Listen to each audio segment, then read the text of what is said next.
அண்ணா அவர்கள் சங்கரலிங்கனாரை நேரில் சந்தித்தார். அப்போது எல்லையை வாங்க முடியாதா? இது என்ன கஷ்டம்?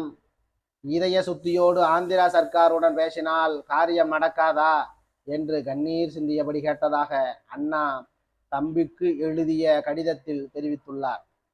அவரின் உண்ணாநிலை போர் 60 நாட்களை தாண்டியும் காமராஜரின் கல்மனம் கரையவில்லை. அப்போது ஜனசக்தி துணையாசிரியர் தியாகி மாயாண்டி பாரதிக்கு சங்கரலிங்கனார் கடிதம் எழுதினார். அதில்